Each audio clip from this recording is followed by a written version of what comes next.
All right. So far, the tools we have, there are like very few tools that we got that we can apply to like circuits that we get, and we can like try to like, simplify the circuit. We know about like the connections. We have like parallel and series connections. We know about KVL and KCL. We know Ohm's law. And as a result of like those things, we know current divider and a voltage divider, right?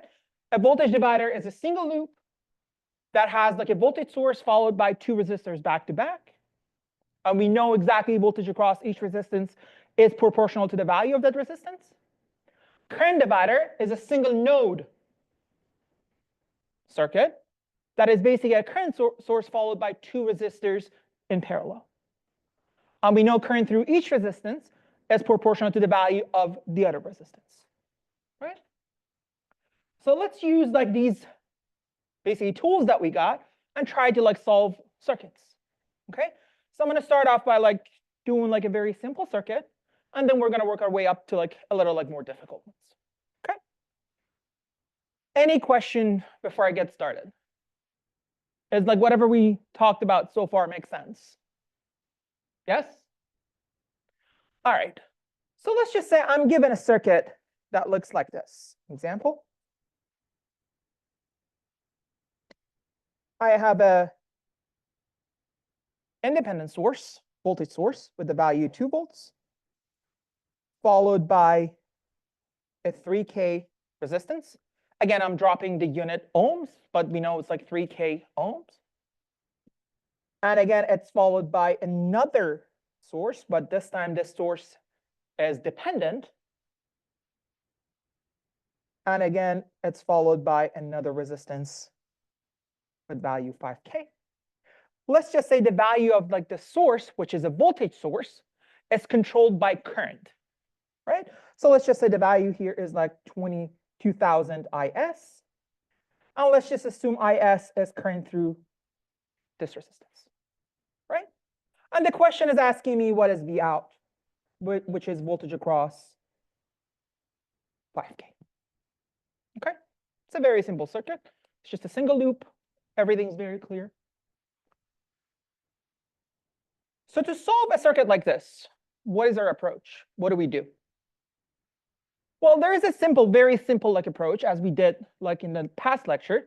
We have like two sources. We can combine them depending on like their polarity. They actually have like the exact same polarity, so I can basically combine them and write 12 plus 2000 IS, and that's like my source, right? And then this circuit is nothing but what circuit? What familiar circuit that we have? A voltage divider, right? Because it's a voltage source, right? I'm not going to do that, but we know that's an option, right? I'm going to just go back to like the simplest method that we know, a KVL, right? So I can write a KVL in this circuit. So if I write a KVL, I have to just have some sort of like direction. And we said the direction does not really matter. So let's just go clockwise, right? What else do we know? We know if we have like a resistance with value R, let's just call voltage at this node V1, voltage at this node V2. Let's just say this is positive, this is negative, and that's V. Let's just current through it I. We do know the relationship between V and I is through Ohm's law, right? We know voltage across a resistance V equals Ri. And we also know like this V is nothing but V1 minus V2, right? That's basically what we know. And this is V1 minus V2, right? And since I have like this relationship, I can also find the relationship between I and V, right? Just the reverse. So let's just like write a KVL here. So if I write a KVL in that loop, what do I have? Well, let's just start from here. Whenever we hit the negative sign, what it means is that we have like a negative value. So it's minus 12 plus. Let's just assume voltage across this is like this, right? What is the voltage across a resistance? It's the value of the resistance times current through it, right? So it's 3K times current through it, which is IS, right? And then I get to here, I see the negative sign, which is 2000. I write it as 2K IS, right? And then over here, I have 5K resistance times current through it, which is IS. And since it's a closed loop, that should add up to 0. Yes. Yes. Fantastic. That should be the negative. That was intentional, by the way. Yes, it should be negative. Why? Because we hit the negative sign first, right? That was our convention, right? Fantastic, right? Now I have one equation, one unknown. I can find IS, right? So this guy over here is 6 IS. Therefore, IS is 12 divided by 6, which is 2 milliamps. I'm not exactly done yet, right? Because IS is not what I'm after. What I'm after is V out. But since I know current through it, I know V out. What is V out?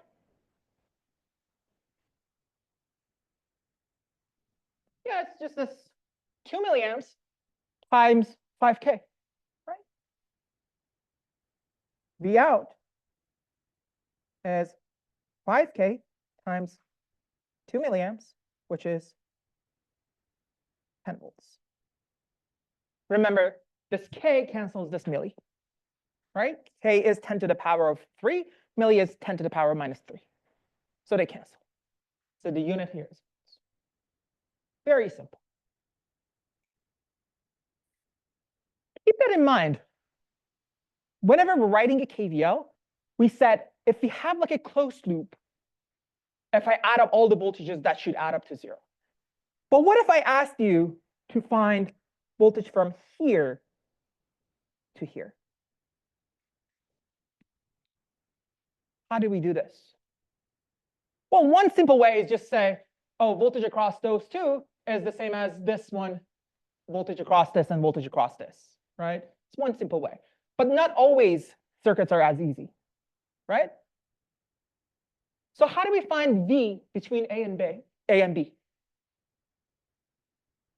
The way that we can think about it is that V between A and B is like VAB, right?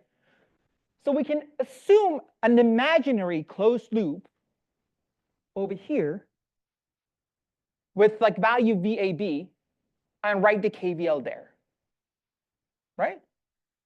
So if I assume that, what do I have? I have VAB equals voltage across this resistance plus voltage across this guy, right? So let me just like quickly write it down. So VAB, which is VA minus VB, is voltage across this guy. It's 3K times IS minus 2K times IS, which is voltage across that power source, right? If I simplify it, it is basically 1K times IS. I know IS is 2 milliamps, so this guy is 2 volts, right? So the idea here is that like not only can I write KVL for closed loop, I can also write it for like open loops, but rather than having like everything to be equal to 0, it equals to voltage across those ends, right? Is that clear to everybody? You guys with me? Everybody with me? So it's like very simple, right? We just need to keep in mind that we have KVL.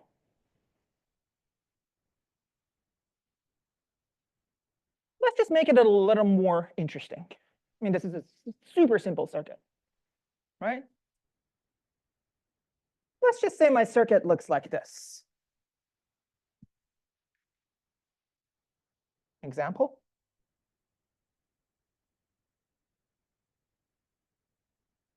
Let's just say I have a independent current source with value 4 amps.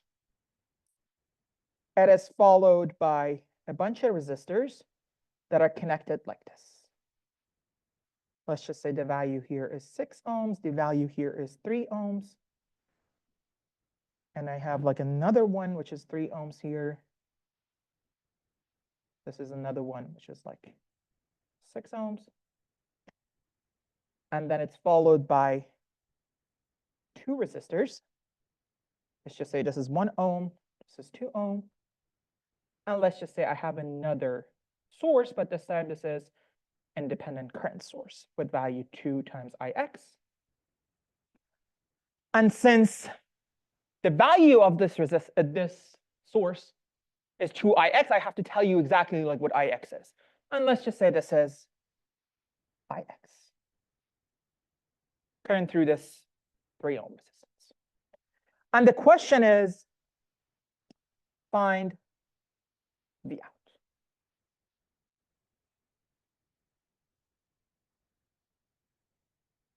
Right? This looks pretty complicated, right? It has a lot of like loops. It looks rather difficult, right? But let's see if we can solve it. Let's see what we know so far. The very, very first thing that we notice in this circuit. What is the relationship between this 6 ohm and this 3 ohm? How are they connected? I'm claiming they're in parallel. Why? Because they share exact same head and tail. So if I look at this head, well, it's obviously shared. And if I look at this tail, it's exactly the same as here. So these two are in parallel. What else do I observe? Well, with the exact same logic, these two are in parallel. Right? So I have 6 and 3 in parallel, which is 6 times 3 divided by 6 plus 3, which is 2. Right? So let's just make this ugly looking circuit something that we can work with. So I'm just going to like replace these two with its equivalent. And same thing for this guy. I'm claiming my circuit would look like this. This is 4 amps. It remains the same. This is going to be the replacement for this guy. This is going to be the replacement for this guy. And the rest of the circuit remained unchanged.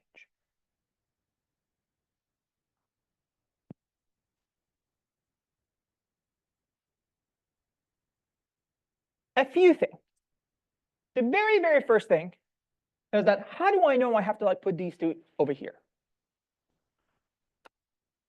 Let's get the out of the way so we can actually like solve the circuit.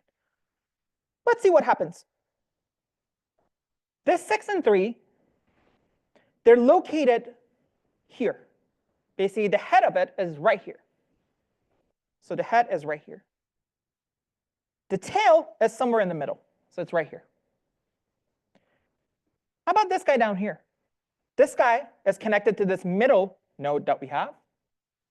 And the tail is connected to the bottom node down here. So it's right here. So that's why this is actually located right over here. So that is very nice. I mean, this circuit is at least like easier to work with. But as soon as you look at this circuit, there is no I of X. By combining like these resistors, I removed I of X. So I got to figure out how I can incorporate this I of X in this circuit in terms of like the original circuit that I have. Right? Let's see if we can actually do that. Remember, the thing that we want to find is voltage across this resistance, right? So this is V out. So let's call voltage over here V naught, which basically means voltage across these two resistors, right? We still don't know what it is, but I'm claiming if I knew it, it was V naught, right? As soon as I call this thing V naught, do you guys agree voltage across these two resistors is also V naught? Yes? Or no? Is it? Is voltage across these two resistors also V naught? Yes. Why? Because these two are in parallel with these two. So let me just call this guy over here also V naught. Let's just say voltage across this guy, I'm going to call it this way, is V1. Do you agree V1 is voltage across this 2 ohms, which is this guy and this guy in parallel? What does that tell me? It means voltage across this 6 ohms is the exact same as voltage across this 3 ohms, and it's equal to V1. Do you agree with that statement? Right? That's a definition of parallel. So let me quickly note it down. If voltage across 2 ohms on the top is V1, therefore voltage across 6 ohms and 3 ohms are also V1, right? And that's due to the fact they're in parallel.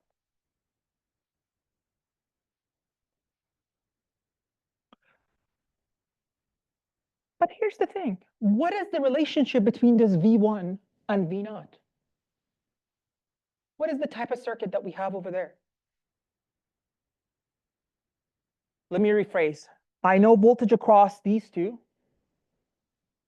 is V naught, and voltage across this is V1. What type of circuit is it? That's a voltage divider. Reminder, a voltage divider circuit look like this. This is Vs.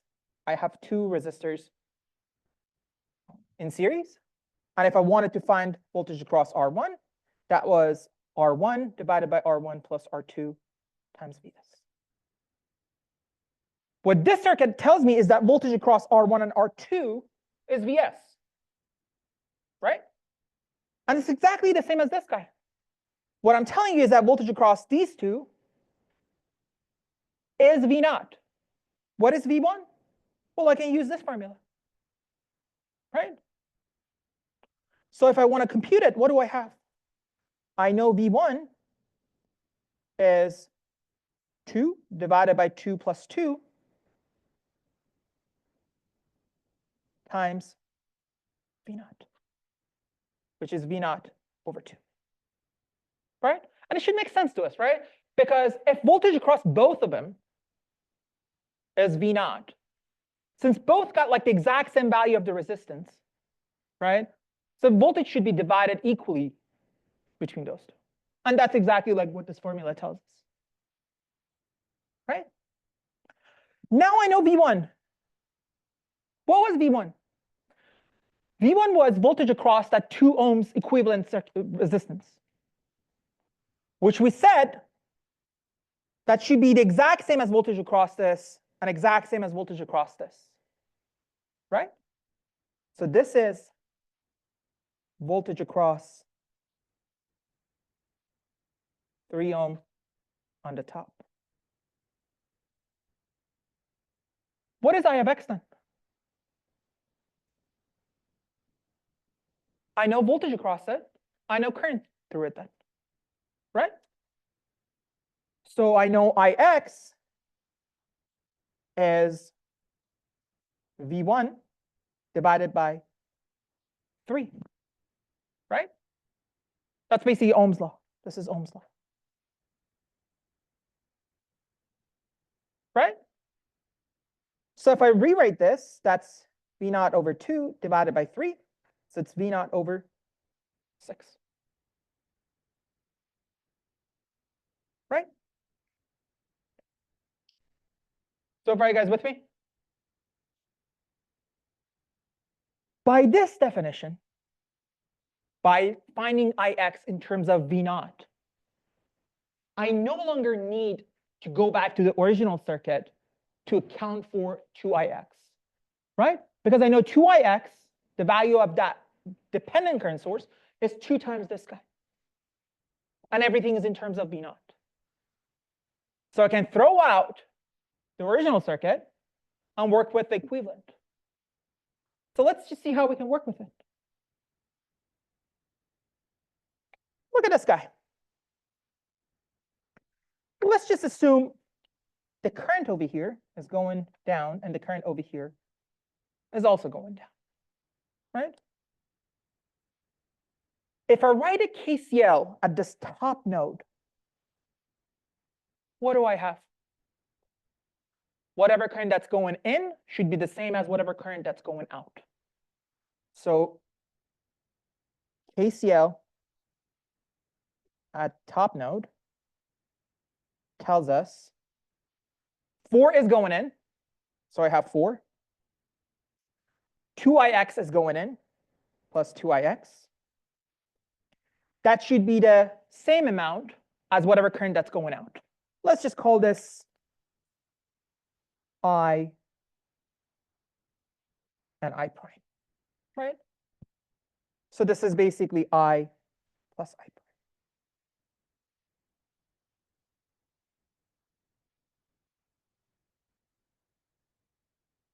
You guys agree with this statement over here? Whatever current that's going in is the same as whatever that's going out. Very straightforward. But what is I? I is current through these 2 resistors, right? If I know voltage across these 2 is V naught, what is I? Again, that's Ohm's law, right? It's V naught divided by the equivalent resistance that I have here. So I is nothing but V naught divided by 2 plus 2, which is V naught over 4,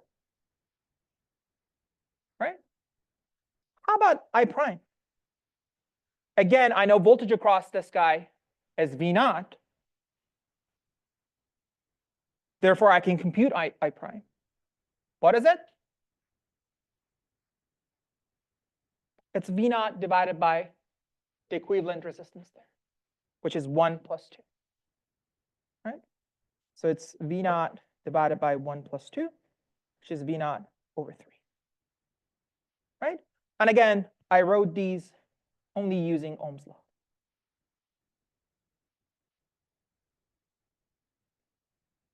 What is Ix? We already computed that in terms of V naught, right? So this guy, we just computed it, and we know it's V naught over 6. So let me rewrite this equation. I have 4 plus 2 times V naught over 6 equals V naught over 4 plus V naught over 3. See what happened? I have one equation, one unknown. So I can solve for V naught, right? I can basically take this guy over here, and I can compute V naught. If I take this guy over here, it cancels this, right? So what I get is 4 equals V naught over 4. Therefore, V naught is 16. Right? Now I have V naught. I have everything. If I ask you to find Ix, You know Ix is V naught over 6. So it's this guy divided by 6. But the question is asking us, what is V out? What do we have so far? We have voltage across these two equal V naught, which is 16. What is voltage across this 2 ohms? What is the circuit that we know? That's another voltage divider, right? It says like voltage across both is 16, and I have 2 resistors back to back, so I can find voltage across each one of them. So over here, I have another voltage divider. To find V out, we use voltage divider again. And V out is 2 divided by sum of both times V naught, which is 2/3 times 16, which is 10.67 volts.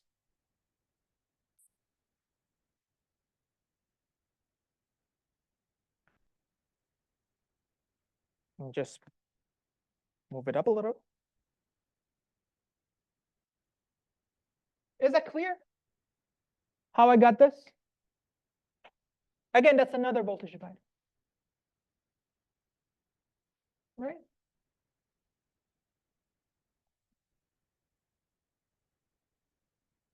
Any question? Is that clear to everybody how I got this? This is quite a complicated circuit. But we were able to use like the tools that we had to solve for it. We had to use voltage divider a few times. We had to like combine like a bunch of resistors, but that was it. Right? Keep that in mind. Like I use like voltage divider a lot, but if you don't recall the formula, it is still fine. You can still like compute like these things, right? What you know is that like voltage across this, for example, is 16. Then you know current through it, right? V naught divided by 3 is current through this. Then 2 times V naught over 3, again, would be voltage across that, which is similar to like the voltage divider. But we should be very comfortable with recognizing voltage divider circuits and current divider circuits, right? We did like a few examples on current divider. That's like one example on the voltage divider, right? So as soon as we know voltage across something, and that something is like 2 resistors back to back, that circuit is undoubtedly a voltage divider, right? Any question? Is that clear to everybody how we basically did this problem? You guys are okay with every single step that I took? For most part. Any question before I move on to like another example? We good? All right, let's do another example.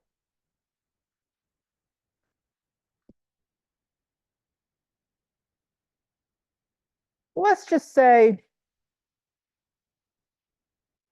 I have a circuit that looks like this. I have a dependent voltage source, and this dependent voltage source is being controlled by voltage. So it's 0.6 times Vx. So I got to tell you like what Vx is. It's followed by a 10 ohm resistance, another 6 ohm resistance, an independent current source with value Is, followed by a 4 ohm resistance, another 15 ohm resistance, a 5 ohm resistance over here, and a voltage source with value 10. I still haven't told you what V of X is. Let's just call voltage across this 15 ohm resistance V of X, right? And the question is asking me, what is I of S?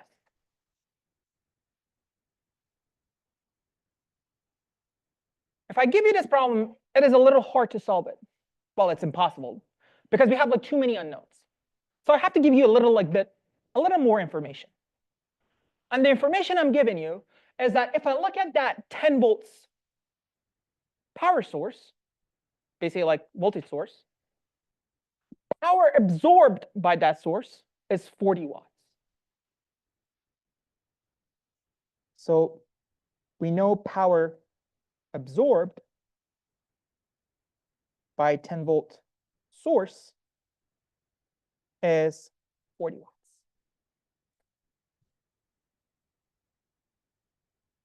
Now we got to be able to solve it. But let's understand this a little better. Let's see what the question is telling us. It tells us power absorbed by 10 volts. It doesn't say power supplied. It says power absorbed. What does that mean?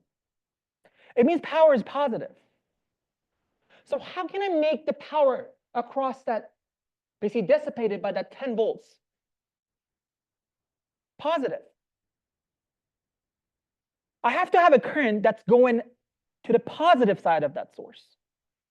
So the current over here should have this direction, right? Let's call it I1, right? So that direction is given to us.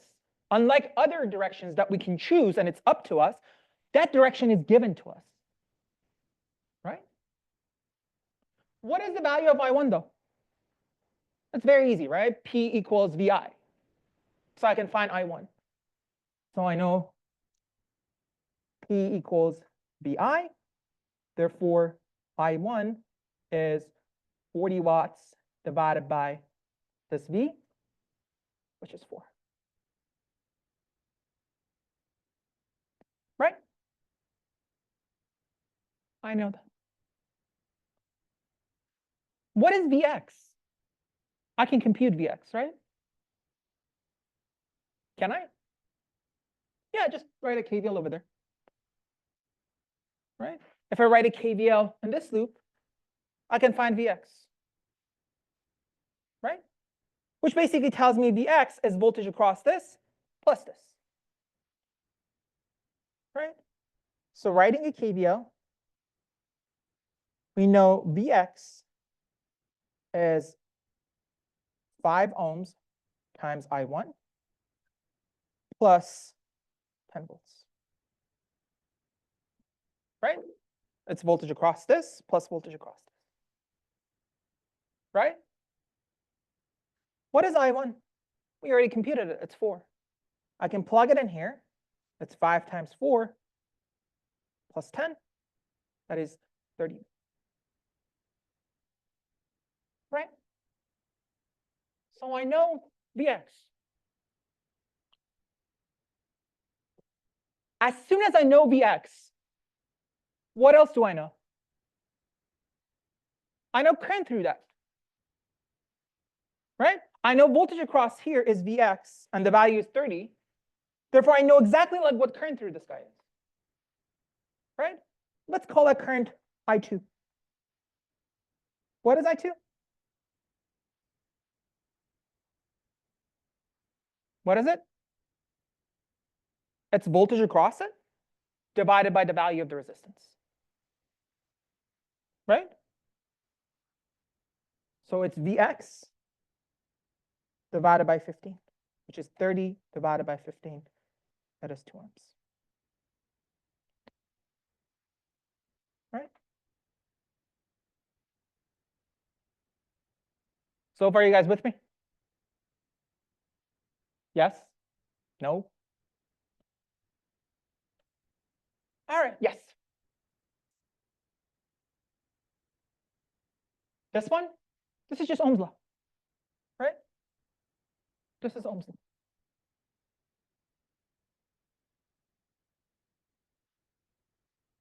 Right? I know voltage across this. I know the value of the resistance. I know the current through it, right? That's Ohm's law. I'm claiming if I call this current over here I3, I know exactly what I3 is. Let's just assume this is positive, this is negative. I'll call it B3. I know exactly what I3 is. Do you agree with me? Yes? How? How do we know I3? Yes. What's that? Yes, we have like a KCL at the top node. So let's just call this node over here N1 and write a KCL at N1. So I know whatever current that's going in should be the same as the current that's going out. So I have I3 equals I2 plus I1. I computed I2 as 2, I1 as this guy, which is 4. I know I3 is 6 amps. As soon as I know current through that resistance, with that polarity, that's the correct polarity, right? Current always go from looking positive to negative, right? So what is V3 then? What is V3? I know a resistance, I know the value, I know current through it. What is voltage across it? It's Ohm's law. Yes. I1 is positive because that's the right direction. That's the right direction that we chose. And it's given to us, right? So what is I3 then? Sorry, what is V3? V3 is 4 ohms times I3, right? What was I3? It was 6, therefore it's 24 volts, right? Let me give this guy a polarity and call this V4. Why am I choosing this polarity? Yes. I2 is negative.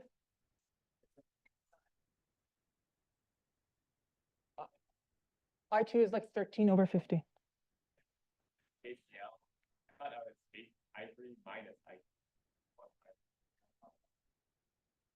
So I3 is going in this yeah.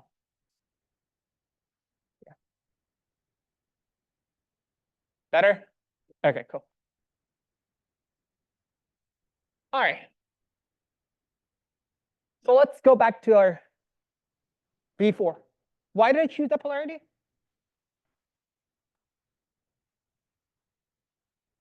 Completely up to me, because I wanted to, right? You can choose the reverse of it, right? With that polarity, I know like I4 should go this direction, right? I know I4 should go from the positive to the negative. But again, that's up to me, right?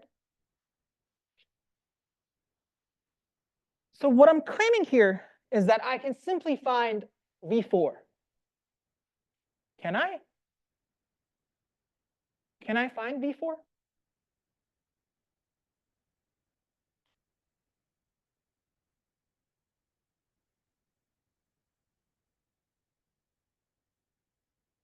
Can I? Look, I know Vx, right? I computed Vx. Is that 30 volts? I don't know V4. I know V3. And I also know Vx across that 15 ohm. So if I have like a loop that looks like this,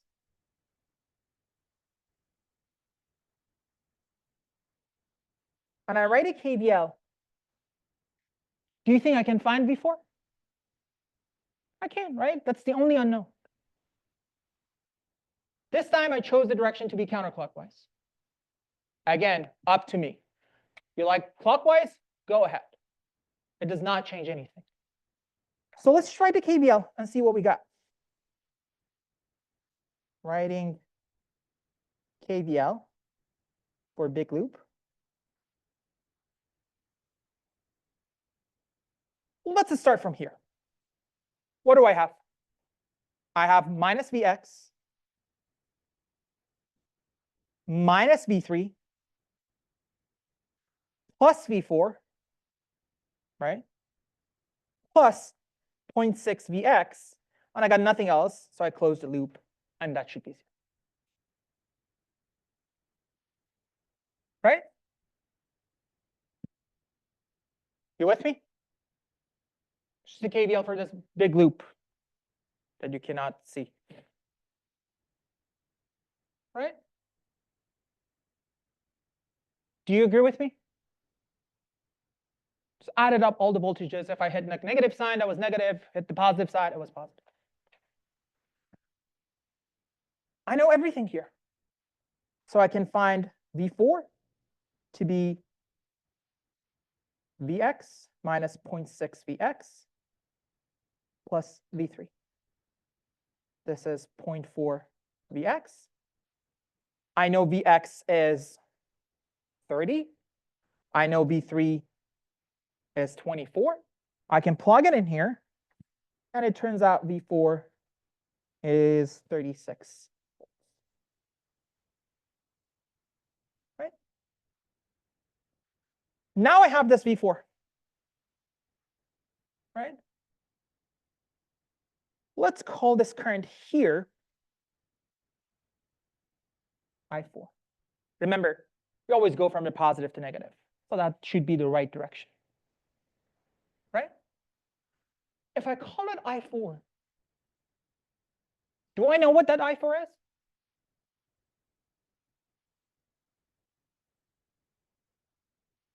Do I? Yeah. Again, I have like another Ohm's law. Right?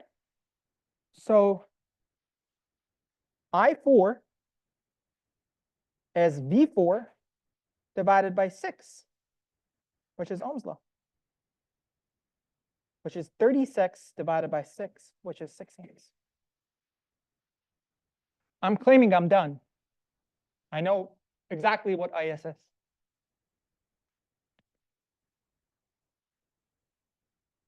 Am I? Am I done?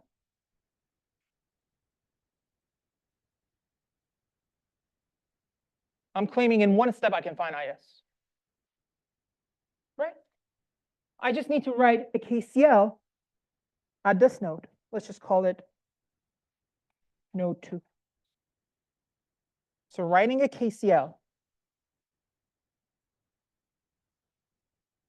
at node 2. What do I have? I have whatever current that's going in is the same as whatever current that's going out. So what do I have? I have this IS going in.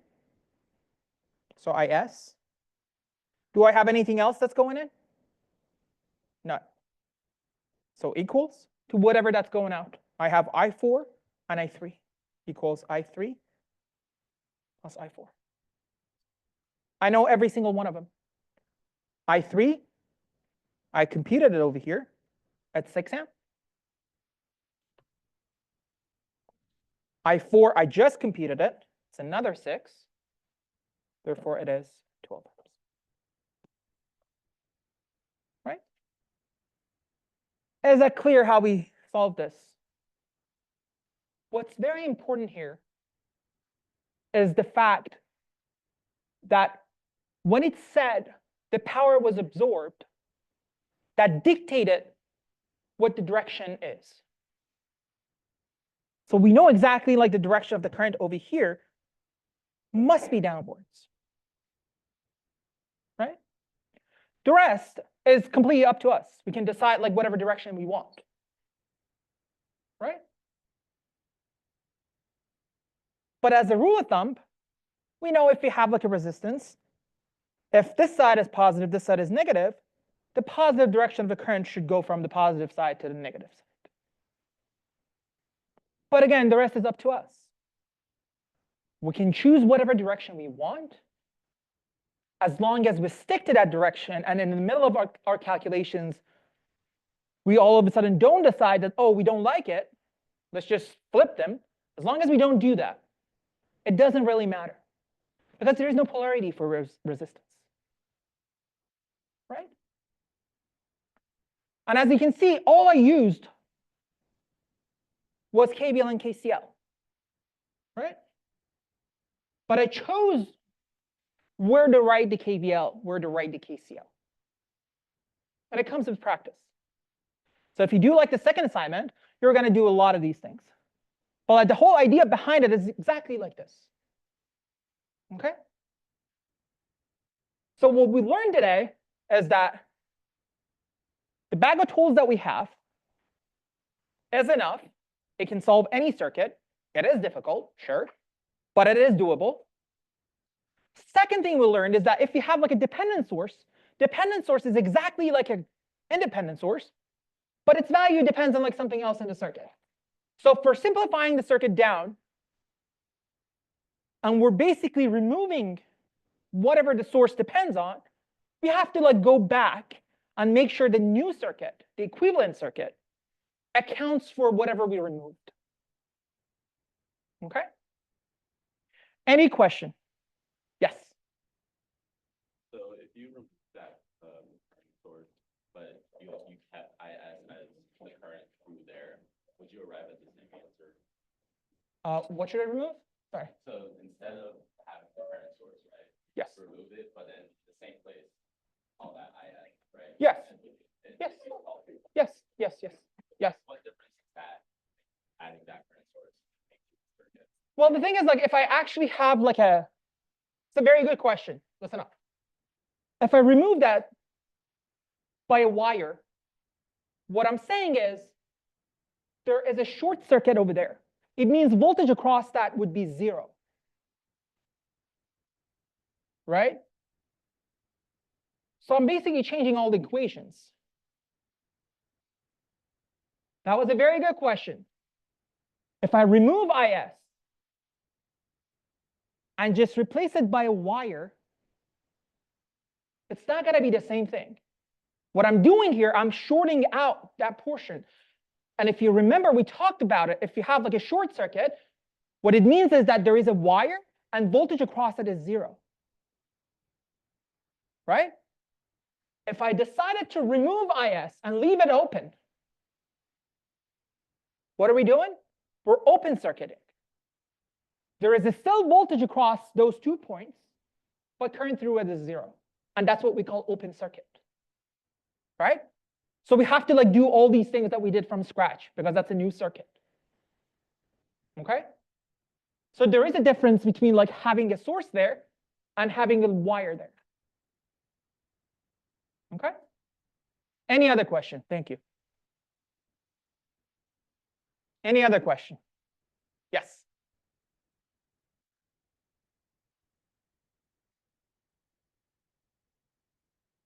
That's basically like the polarity I chose. I want it to be like positive, negative. Let's just say you want it to have like positive, negative. Basically like flipped it. Nothing would have changed. Nothing. As long as I wrote my KVLs correctly, right? Basically like I went over there, right? So if it flipped the sign, that's no longer plus V4, that's minus V4, right? And I could find like V4, and then let's just say I'm assuming like the same direction of the current, then I'm going to get like a negative value for I4. Yes, that's what I meant. There is no polarity for a resistance. So you can choose like whatever direction you want.